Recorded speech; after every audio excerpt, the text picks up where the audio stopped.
At 4:37 a.m. on March 12, 1944, Lieutenant Helga Pocket crouched in a muddy trench 800 meters from the Mannerheim line on the Finnish-Soviet front. In her hands was an object that made her superiors laugh openly, an 8-centimeter pocket mirror.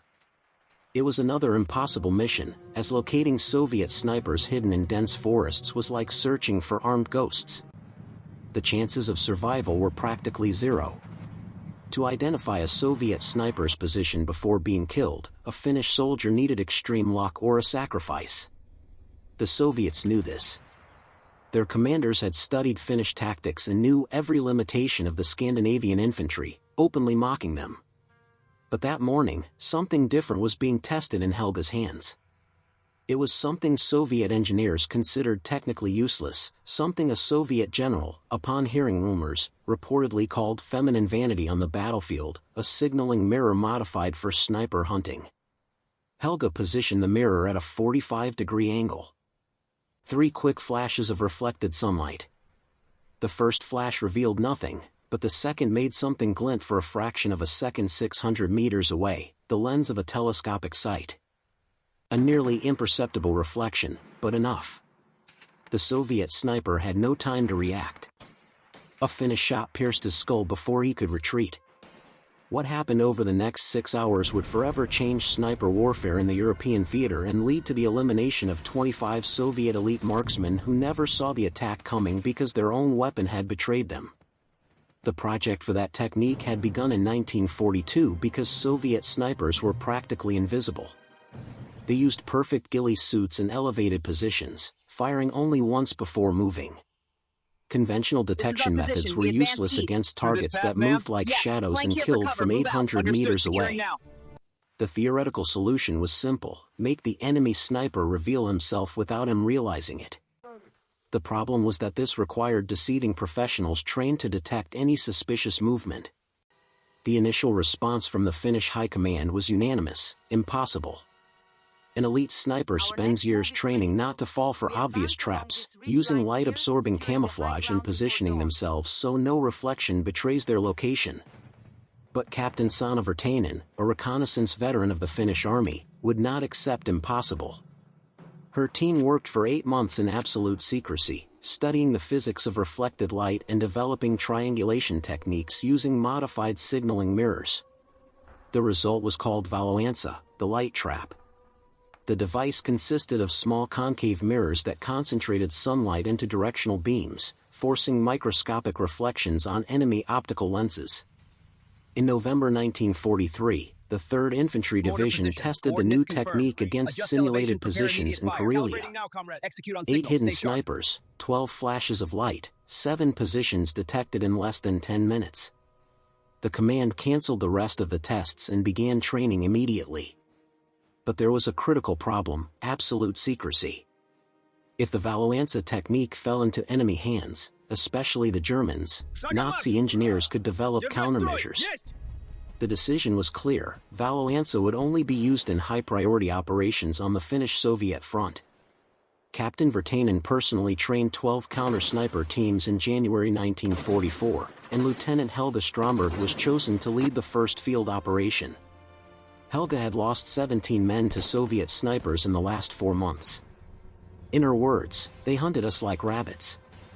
Now, we would hunt the hunters." On the morning of March 12, Helga's unit received 15 Valoansa mirrors, trained in absolute secrecy. The mirrors were marked only as KV-7, communication equipment. At 4 a.m., the team positioned themselves along a 2-kilometer line in the Suma forest. At 4:37, Helga used the first mirror. 3 flashes directed toward a suspicious area 600 meters away.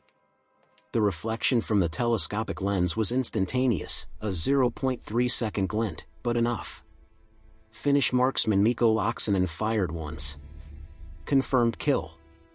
Over the next 3 hours, 8 Soviet snipers were eliminated using the same technique. During the first weeks of March 1944, the Soviets began to realize something had changed. Veteran snipers reported inexplicable experiences, flashes of light preceding lethal attacks, as if the sun had betrayed them. Commander Viktor Petrov, one of the top Soviet snipers, reported that flashes of light now precede our death, as if the Finns can see through the trees. Soviet military intelligence tried to discover what was happening but considered it impossible that a simple mirror could reveal the positions of professional snipers. An April 1944 report called the rumors technically implausible, probably disinformation. General Ivan Konev reportedly commented sarcastically that if the Finns use mirrors to find snipers, then they also use crystal balls to predict our attacks. He was being sarcastic. But by late 1944, 47 different Finnish counter-sniper units were using the Valoansa technique, eliminating an average of 12 Soviet snipers per week. In April 1944, the technique found its ideal target, the Soviet snipers of the 201st Rifle Division, known as the Ghosts of Leningrad.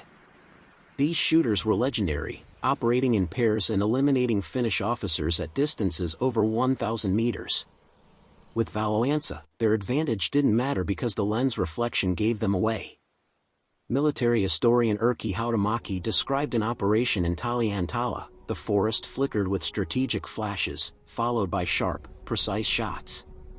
Camouflaged bodies and silent rifles in the snow attested to the effectiveness of the secret KV-7 technique. 12 of the 18 Ghosts of Leningrad were eliminated in a single afternoon. Throughout 1944, the Valoansa technique was responsible for 60% of sniper kills, though it represented only 30% of counter-sniper operations. With an efficiency rate 400% higher than conventional methods, the confidence of Soviet shooters was disintegrating. At 11:23 a.m. on June 9, 1944, Lieutenant Helga Stromberg was leading a reconnaissance patrol near Viipuri when her unit was ambushed by a cell of Soviet snipers. It was a cloudy morning, no sun, no reflections. Helga improvised using a piece of polished metal to create artificial reflections with ambient light. It worked. 3 snipers were located and neutralized in 8 minutes. But a 4th sniper, hidden at 900 meters in an elevated position, had already identified Helga. A Mosin-Nagant shot pierced her left shoulder. Helga survived, evacuated by her team, and returned to combat in October 1944, eliminating 11 more Soviet snipers before the armistice. Between March 1944 and the end of the continuation war in September, the Valoansa technique fundamentally changed the balance of power.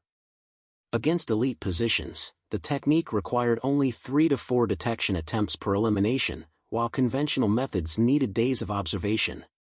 During the Battle of Taliantala, Finnish units eliminated 73 Soviet shooters in 12 days using Valoansa. Marshal Mannerheim wrote that the new technique was devastating and that the Soviets would have to completely rethink their sniper doctrines. By the end of the war, more than 340 Soviet snipers had been eliminated using Valoansa-based techniques. The Soviets, who mocked the pocket mirror, never managed to develop effective countermeasures. Captain Sanna Virtanen moved on to long-range reconnaissance training. Lieutenant Helga Stromberg received the Mannerheim Cross. But the deepest legacy of Valoansa was in the minds of Soviet snipers who, for the first time, felt the terror of being hunted by something they couldn't see. Post-war reports described the trauma. Sunlight became our enemy. Every flash could be our death sentence. The Valoansa technique was classified as a state secret until 1989. Helga Stromberg lived until 2003, aged 84. In her 1998 memoirs, she wrote, "They laughed at my mirror. They called it a woman's toy. But when the sunlight became a weapon, when invisible shadows began to fall, no one laughed anymore." And 25 ghosts learned that even the best hunters can be hunted. The last Valoansa mirror used in combat is preserved in the Helsinki Military Museum, a simple 8-centimeter object that changed the nature of sniper warfare and proved that sometimes, the deadliest weapon is not the one that makes the most noise, but the one that reveals the truth at the right time. Somewhere in the Suma forest, under the eternal snow, lie 25 silent rifles that would never fire again, mute witnesses to the day a pocket mirror became the most feared weapon on the Eastern Front.